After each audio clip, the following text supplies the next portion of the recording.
ओम शांति। ओम शांति। आज की तारीख है 11 मई 2023। साकार महावाक्य। बाबा कहते, मीठे बच्चे, पहले अपने ऊपर रहम करो। पहले अपने ऊपर रहम करो। फिर आपका फर्ज है अपने परिवार को स्वर्ग में चलने का सही रास्ता बताना।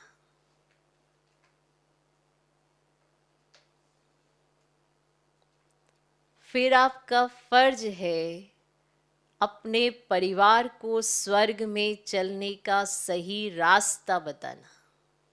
इसलिए उन्हें भी लायक बनाने का पूरा पुरुषार्थ करो। इसलिए उन्हें भी लायक बनाने का पूरा पुरुषार्थ करो।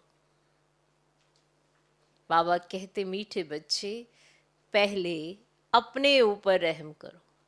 फिर आपका फर्ज है अपने परिवार को स्वर्ग में चलने का सही रास्ता बताना।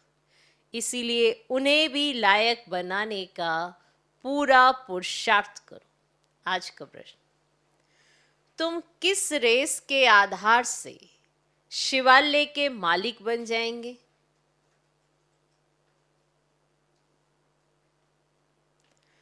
तुम किस रेस के आधार से शिवालय के मालिक बन जाएंगे?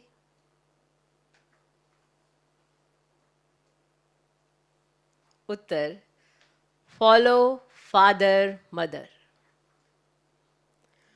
Follow father mother. सिर्फ एक जन्म पवित्रता की प्रतिज्ञा करो। सिर्फ एक जन्म पवित्रता की प्रतिज्ञा करो। नर्क से दिल हटा दो। नर्क से दिल हटा दो। शिव बाबा तुम्हारे लिए शिवालय स्थापन कर रहे हैं। शिव बाबा तुम्हारे लिए शिवालय स्थापन कर रहे हैं, जहां तुम चैतन्य में राज्य करेंगे।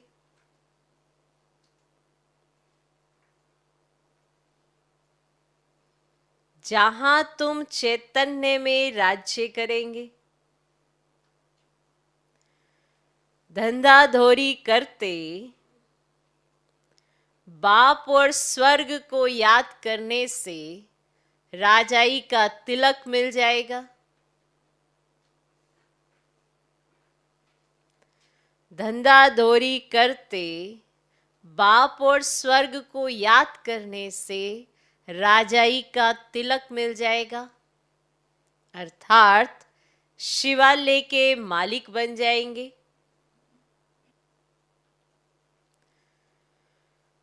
तुम किस रेस के आधार से शिवालय के मालिक बन जाएंगे? उत्तर, फॉलो फादर मदर।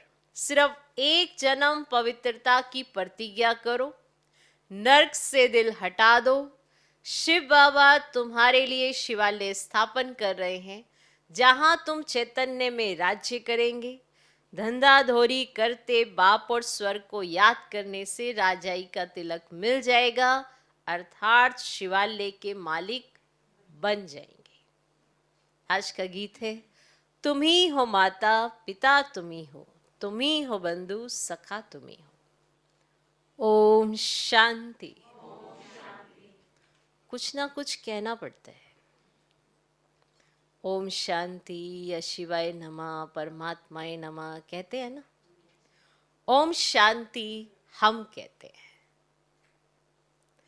यह है अपना और बाप का परिचय देना।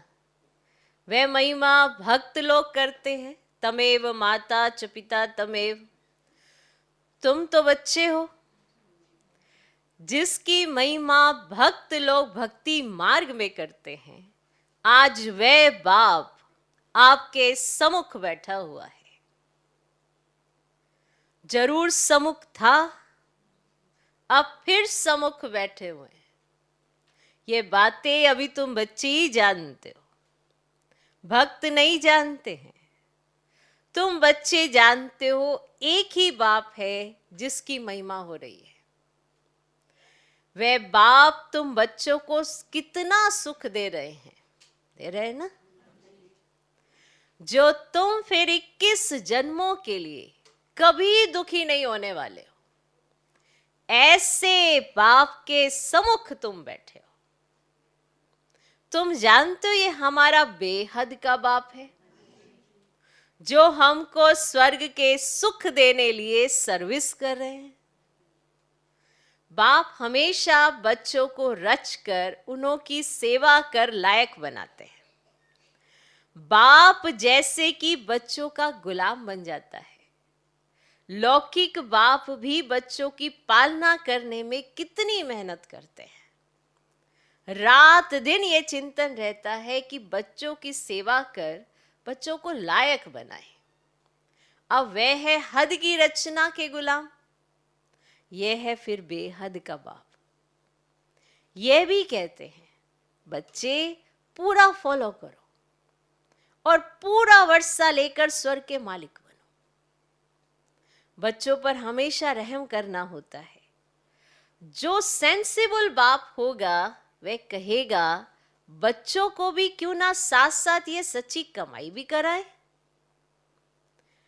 लौकिक बच्चों की स्थूल पालना तो आधा कल्प से करते हैं। बच्चों की पालना कर बड़ा बनाया, लायक बनाया।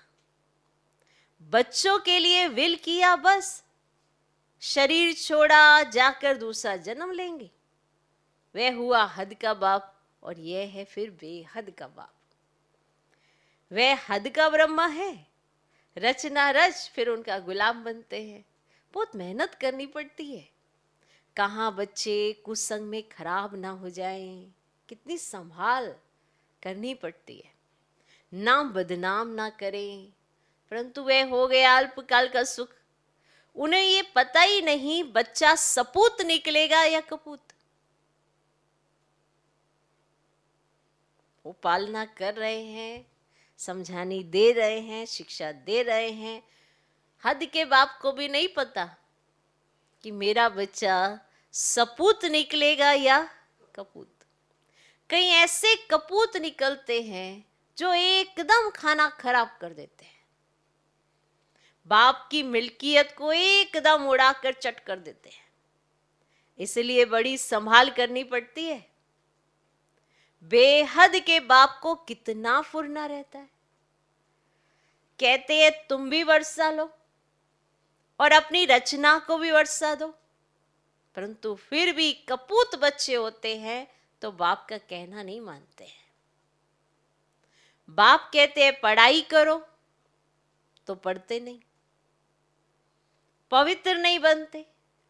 कोई मुश्किल कोटों में कोई में भी कोई आज्ञाकारी निकलते हैं। मुश्किल से कोटों में कोई में भी कोई आज्ञाकारी निकलते हैं। यहां तो श्रीमत मिलती है, तुम मात पिता हम बालक तेरे, ये एक ही महिमा है। परंतु मनुष्य ना जानने के कारण श्री कृष्ण के आगे, लक्ष्मी नारायण के आगे कहेंगे तो मात पिता हम बालक तेरे। तो यह भी तो अंधश्रद्धा है। अब लक्ष्मी नारायण प्रारब्ध भोगते हैं, उनको अपने बच्चे हैं। हम उनको कैसे कहते हैं तुम मात पिता हम बालक तेरे। वास्तव में ये महिमा एक ही है। गीत में सुना कि ऊंचे थे ऊंचा शे बाबा, सबका सदगति दाता, सबको शांति धाम सुख धाम में ले जाने वाला। तो ऐसे बाप की श्रीमत पर जरूर चलना चाहिए। समझते भी है मात पिता से 21 जन्मों के लिए सुख गनेरे मिलते हैं, परंतु ऐसी श्रीमत पर कोई मुश्किल चलता है। बहुत ऊंचा वर्षा मिलता है। बाप कहते मैं तुम बच्चों के लिए हथेली पर वही शत लाया हूं। जब श्रीमत पर चलो तब लायक बनो। कदम कदम पर मत लेनी है, मत पर नहीं चलते तो उच्च पद पा न सके। स्वर्ग में लक्ष्मी नारायण का राज्य था, ये किसको पता ही नहीं। आगे हम भी कहते थे फलाना स्वर्गवासी हुआ, अथवा सन्यासी कोई मरेंगे तो कहेंगे ज्योति ज्योत समाया, परंतु जाता कोई नहीं है। जीवन मुक्ति व मुक्ति दाता एक ही बाप है। वह ना आए तब तक कोई जा न सके, और वह है निराकारी दुनिया, निराकारी बाप और निराकारी आत्मा वहां रहती है, जिसको परम धाम भी कहा जाता है। साइंस घमंडी समझते हैं यहां ही जन्मते और मरते, कोई परम धाम नहीं है, कोई और स्थान नहीं है। साइंस घमंडी समझते यहां जन्मते यहीं मरते, जैसे मच्छर। मनुष्य मन कैसे समझ के बैठा है, देखो। अब जैसे मच्छर पैदा होता है यहीं पर, यहीं खत्म हो जाता है। तो मनुष्य थोड़े ऐसे कि यही जन्मा यही खत्म हो गया, तो वो तो राज भी समझने की जरूरत है ना। अब सृष्टि के चक्र का किसको भी पता ही नहीं है। सर्वव्यापी के ज्ञान से कोई कुछ भी समझ न सके। अब तुमको बाप मिला है, कहते बच्चे अब वापस चलो। मैं कल पहले मुआफिक सबको ले जाने आया हूं। तुम्हारी आत्मा में बहुत खाद पड़ी है, सबकी आत्मा और शरीर आयरन एज्ड हो गए हैं। अब उनको फिर से सतो प्रधान बनना है। तुम बच्चों की आत्मा सतो प्रधान थी, तब गोल्डन एज्ड वर्ल्ड थी। पवित्र आत्मा का पवित्र सोने जैसा शरीर था, उसको सच्चा जेवर कहा जाता था। अब तो क्या हो गया है, 1% भी सच्चा सोना नहीं रहा है, खाद पड़ी हुई है। अब बाप कहते सिर्फ मुझ बाप को याद करो तो सच्चा सोना बनते जाएंगे। देखो, याद से हम सच्चा सोना बनते जाएंगे, आत्मा उड़ने लग जाएगी। अभी पंख टूटे हुए हैं। आप श्रीमत का पालन करो, बाकी सबको छोड़ दो, आप पे ही सब होता जाएगा। बाबा जैसा कहते वैसा करते चलो, फिर देखो कितनी शक्ति मिलती है। पंख भी आ जाएंगे, आप उड़ने भी लग जाएंगे।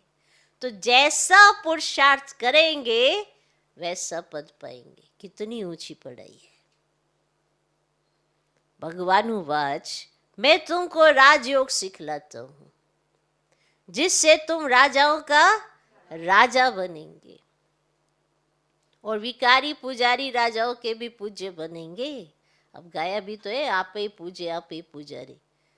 तुम जानते हो हम 100 पूज्य देवी देवता थे, फिर हम 100 पूज्य चंद्रवंशी बने, हम 100 पूज्य पुजारी बनते। तो बाप आकर पुजारी से पूज्य बना रहे हैं। ये ज्ञान जिंदाबाद हो रहा है। ब्रह्मा सो ब्रह्मा, कुमार कुमारियों की रात अब पूरी होती है। रात कब से आरंभ होती है ये शास्त्रवादी नहीं जानते हैं। ब्रह्मा का दिन सतयुग त्रेता, द्वापर के आदि से रात शुरू होती है। तो ये सब बातें तुम बच्चों की बुद्धि में है? अब 84 जन्म पूरे कर हम फिर से राज्य भाग्य भोगेंगे। सतयुग में ये ज्ञान नहीं रहेगा, वहां है प्रालब्ध, माना जो यहाँ पे पुरुषार्थ किया ना उसकी प्रालब्ध पाएंगे। वहां भी तुम अपने बाप से वर्षा लेते हो, परंतु वे इस समय की प्रालब्ध है, माना किसको कितना वर्षा मिलेगा ये यहाँ संगम पर तय होगा। जो 21 जन्म चलती है, भारत पर ही सारा खेल है। और सतयुग में जो देवी देवताओं का राज्य था वह अभी आसुरी बना है। प्रजा का प्रजा पर राज्य है। बाप कहते बच्चे, hear no evil, see no evil. बंदर का एक चित्र दिखाते हैं। इस समय मनुष्य बंदर मिसल बन पड़े, इसीलिए बंदर की शक्ल दिखाते हैं। बात इस समय की है। अब इसको कहा जाता है रौरव नरक। बिच्छू टिंडन मिसल एक दो को काट देते हैं, बच्चे बाप का भी खून कर देते हैं। माया ने सबको डर्टी बना दिया। भारत हेवन था, अब हेल है। 84 जन्म भी भारतवासियों के हैं। तो वो किस अवस्था में था और किस अवस्था में आया है। तो बाप कहते मैं कितनी समझानी देता हूँ ना, कितनी समझानी देता हूँ तुमको। अब कहते हैं I am most obedient father. Father servant बना, देखो कितनी निरंकारी है। टीचर सर्वेंट, गुरु सर्वेंट। अब मैं आया हूँ। पंडे लोग भी यात्री के सर्वेंट होते हैं ना, रास्ता बताने वाले। अब मैं तुम बच्चों को स्वर्ग में ले चलने के लिए गाइड बना हूँ, लिबरेट करता हूँ। हिस्ट्री रिपीट जरूर होगी। ग्रंथ में भी कहते हैं ना कि है भी सत्य, होशी भी सत्य, एक ओंकार। तो ये परमात्मा की महिमा है ना। एक तरफ कहते हैं अजूनी और दूसरे तरफ कहते हैं सर्वव्यापी है, जिधर देखता हूँ तू ही तू है। अब यहाँ हम आए हैं मौज करने। ऐसे बहुत ही कहते हैं, ऐसे बोल देते हैं ना कि यहाँ तो हम आए हैं मौज करने, मौज करो, क्या करना कुछ। तो बाप कहते हैं बच्चे ये सब बातें तुम्हें डुबोने वाली है। जो कहते हैं ना सिर्फ मौज करो, क्या लेना, क्या कुछ भी लेप छेप नहीं लगता। सबकी अलग अलग भ्रांतियाँ ऐसे बनी हुई है। सोचते हैं कि हम तो यहाँ आए हैं मौज करने, तू इधर, तू भी दिख रहा, इधर भी दिख रहा, गलत एक्टिविटीज करते रहेंगे। कहते सब भगवान ही करा रहे, ना तो चिंतन चलेगा कि हम क्या कर रहे हैं। तो ये सब बातें तुम्हें डुबोने वाली। सर्वव्यापी का ज्ञान डुबो देता है।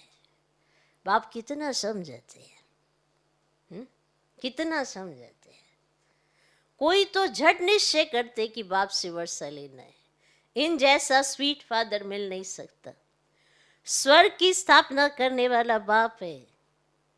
जब बाप मिले तब ही हम स्वर्ग के मालिक बने। ऐसे बाप को तो झट अपना बनाना चाहिए, नहीं? क्या कहते हो? ऐसे बाबा के तो झट बन जाओ। देखो कितना वंडरफुल बाबा, कितनी समझानी देते। ऐसे बाबा के तो तुमको झट बन जाना चाहिए। मुझे तो बच्चे चाहिए जो कल पहले बने थे, वो ही आकर सपूत व कपूत बनेंगे कल्प पहले मुआफिक। स्त्री की बच्चों की जवाबदारी क्रिएटर बाप के ऊपर है। उनका फर्ज है बच्चों को भी स्वर्ग का मालिक बनाए, माना बच्चों को भी बाबा का परिचय दे। उनका भी तो अधिकार है ना स्वर्ग का सुख लेने का। जब भगवान तुमको दे रहा है और तुम अपने बच्चों को दे रहे हो, तो बेहद के बाप से मिलाओ ना। उन आत्माओं का भी तो अधिकार है ना स्वर्ग का सुख लेने का, मालिक बनने का। पहले तो अपने पर रहम करो। ऐसे नहीं कि बाबा कृपा करेंगे तो सब लक्ष्मी नारायण बन जाएंगे। ये बड़ा इम्तिहान है। 8 कोई स्कॉलरशिप मिलती है, फिर 108 है, लॉटरी होती है ना। तो बाप कहते दे सहित दे के सब संबंध जो कुछ है ना भूल जाओ। अपने को अशरीरी समझो और आत्मा निश्चय करो। ऐसे नहीं तुम परमात्मा हो, वे फिर आत्मा सो परमात्मा कह देते हैं। समझते आत्मा जाकर परमात्मा में लीन होगी। जब तक लीन ना हो तब तक उनको परमात्मा नहीं कहेंगे, परंतु परमात्मा में लीन तो होते ही नहीं है। तो ये ड्रामा अनादि बना हुआ है। हर एक एक्टर को अपना अपना पार्ट मिला हुआ है जो बजाना है। हर एक आत्मा में माटल पार्ट बना हुआ है।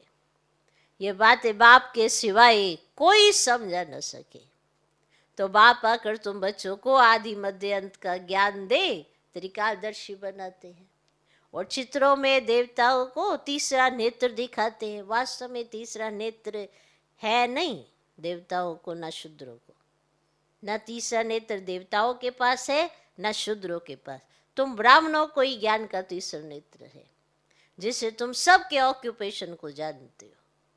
तो सचखंड और झूठखंड की हालत को भी तुम जानते हो ना। और तुम्हारे में भी नंबरवार पुरुषार्थ अनुसार है। बाबा ने कहा तुम जानते हो सारे ऐसे, हाँ हाँ हम सब कुछ जानते हैं। बाबा के तुम्हारे में भी नंबरवार पुरुषार्थ अनुसार है। यह है पाठशाला, इसमें अंधश्रद्धा की कोई बात नहीं है। अपना धंधा दौड़ी सब करते रहो, सिर्फ अपने बाप को और स्वर्ग को याद करो तो तुम्हारे ऊपर राजाई का तिलक आ जाएगा। आत्मा ही याद करती है, संस्कार आत्मा में है ना, तो आत्मा से ही बात करते हैं। मैं तुम्हारा बाप हूं। कल पहले भी तुमने वर्ष लिया था, अब सूर्यवंशी राज्य किया था,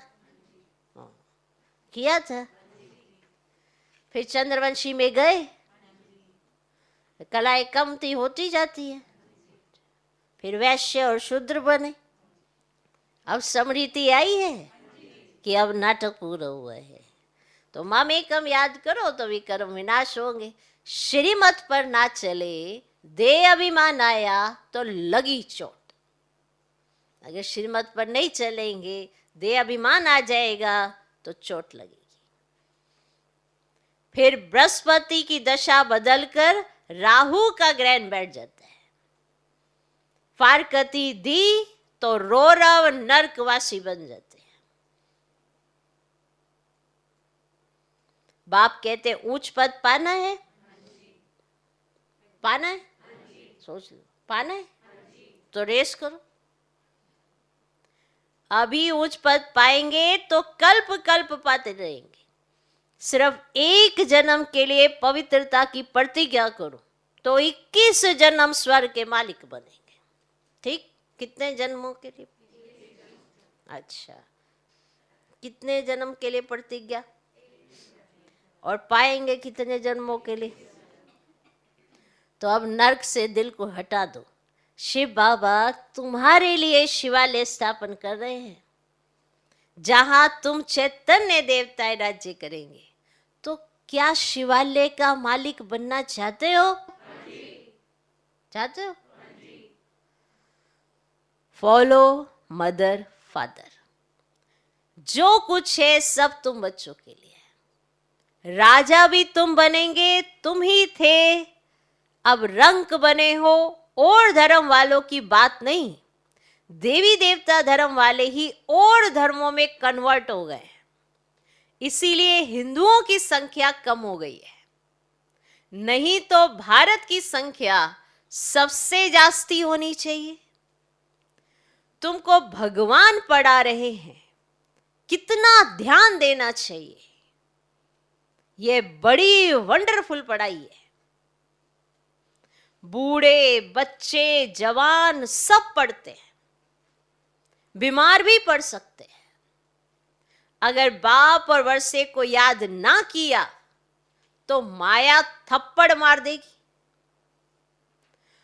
ब्लड से लिख देना चाहिए, मैं रात दिन बाबा को याद करूंगा। कई कहते हैं हमको कोई याद करने नहीं देता है। याद मन से होती है या तन से होती है? आशिक माशूक की याद भूल जाते हो क्या? बाबा हमेशा उनका एग्जाम्पल किस लिए देता है कि मन बुद्धि से वो याद में समाये रहते, हाथों से कार्य करते। तो कोई याद नहीं करने देता, ऐसा तो पॉसिबल नहीं है।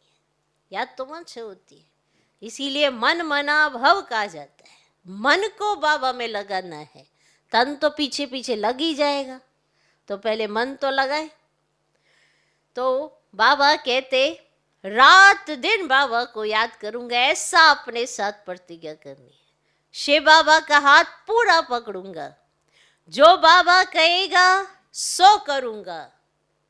जिसने ये निश्चय कर लिया कि जो बाबा कहेगा वो करूंगा, चाहे उसके लिए कुछ भी होता रहे। शिव बाबा कहते हैं बच्चों की संभाल करो, जो बचे उनसे 2 मुट्ठी शिव बाबा की सर्विस में लगा दो, फिर उनका एवजा तुमको इतना मिलेगा जितना साहूकार का लाख देने से बनेगा। प्रत्यक्ष फल मिल जाता है। दिल से करने वाली आत्मा दिल के भंडारे भरपूर कर लेती है अपने।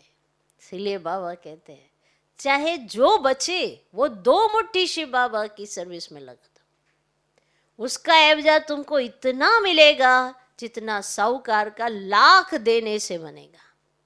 तुमने सिर्फ 2 मुट्ठी लगाया, ये प्रत्यक्ष फल मिल जाते हैं। अच्छा, मात पिता बाप दादा का मीठे मीठे सिकिल दे बच्चों प्रति याद, प्यार और गुड मॉर्निंग। रूहानी बाप की रूहानी बच्चों को नमस्ते।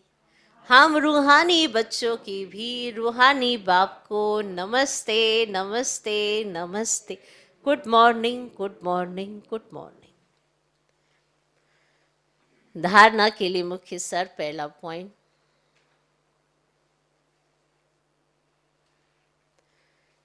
देह तथा देह के सर्व संबंध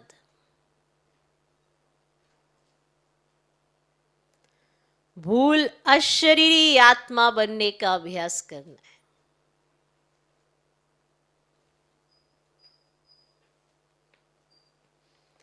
देह तथा देह के सर्व संबंध भूल अशरीरी आत्मा बनने का अभ्यास करना है। बाप से श्रीमत लेकर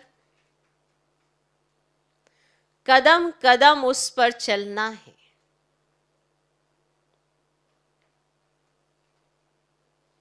बाप से श्रीमत लेकर कदम कदम उस पर चलना है। देह तथा देह के सर्व संबंध भूल अशरीरी आत्मा बनने का अभ्यास करना है। बाप से श्रीमत लेकर कदम कदम उस पर चलना है। दूसरा पॉइंट, पढ़ाई पर पूरा पूरा ध्यान देना है।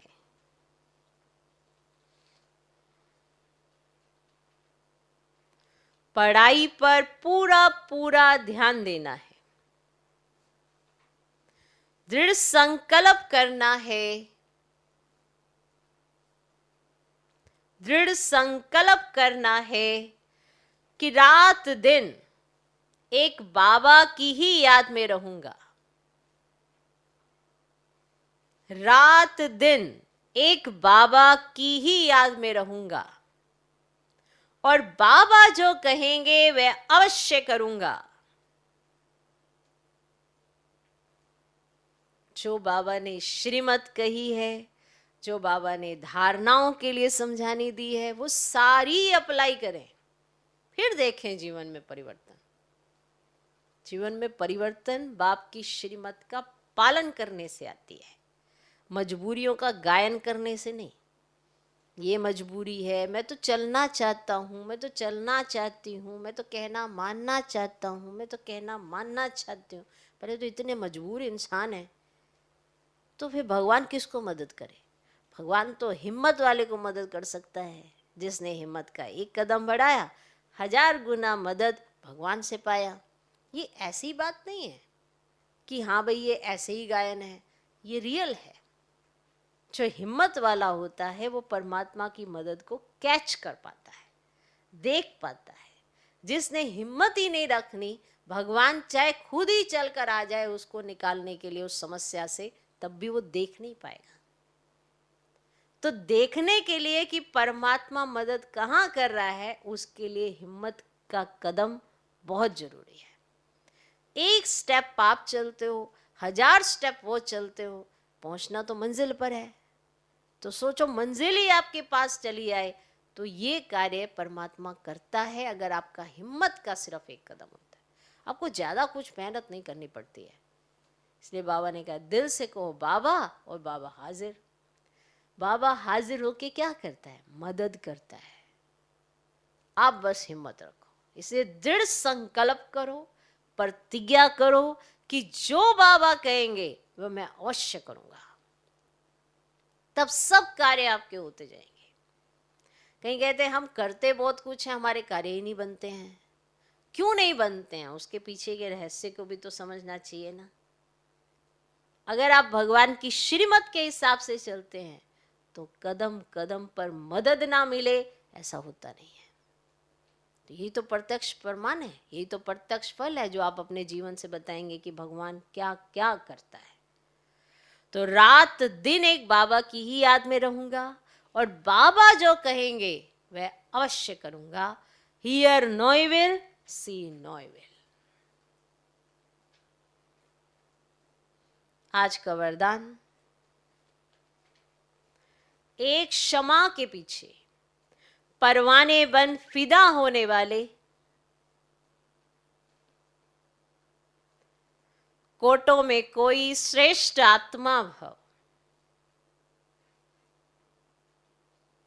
एक क्षमा के पीछे परवाने बन फिदा होने वाले, कोटों में कोई श्रेष्ठ आत्मा भव।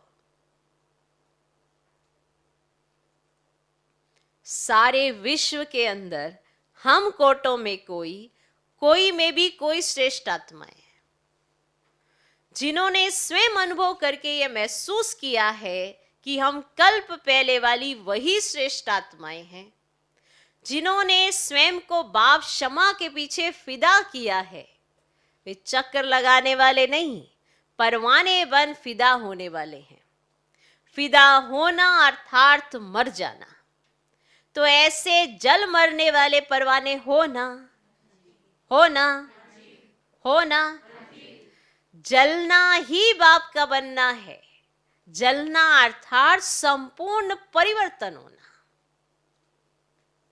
माना पुराना सब कुछ जल जाए और नया बन जाना, संपूर्ण परिवर्तन होना। आज का स्लोगन, बाबा के मिलन की और सर्व प्राप्तियों की मौज में रहना ही संगम युग की विशेषता है। जिसे परमात्मा मिलन का महत्व है ना, वो संगम युग के इस अनमोल मिलन की वेला को कभी जाने नहीं देगा, कभी नहीं जाने देगा। क्योंकि ये जो मंगल मिलन की मेला है ये बार बार थोड़ा आती है। सारे कल्प में तो एक ही बार आती है, एक ही बार मिलती है। तो बाबा के मिलन की और सर्व प्राप्तियों की मौज, क्योंकि जब बाबा से मिलन मनाते हैं प्राप्तियां भी तो तभी अनुभव होती हैं। जब भगवान है और हम उसके बच्चे बनकर उसके साथ मिलन मनाते हैं, तभी तो हमें पता पड़ता है कि संगम पर हम इतने भर जाते हैं, जिसकी वजह से आत्मा भक्ति मार्ग में भी बार बार इसी मिलन को तरसती है। सोचो, एक सेकंड के दर्शन के प्यासे थे और अभी घंटों परमात्मा मिलन करते हैं। तो बाबा के मिलन की और सर्व प्राप्तियों की मौज में रहना ही संगम युग की विशेषता है। तो जिसने ये विशेषता समझ ली कि संगम युग का महत्व क्या है, उसने संगम युग पे बहुत मौज मना ली। तो ऐसी मौज मनाना सौभाग्य से मिलता है। तो बाबा के मिलन की और सर्व प्राप्तियों की मौज में रहना ही संगम युग की विशेषता है। ओम शांति।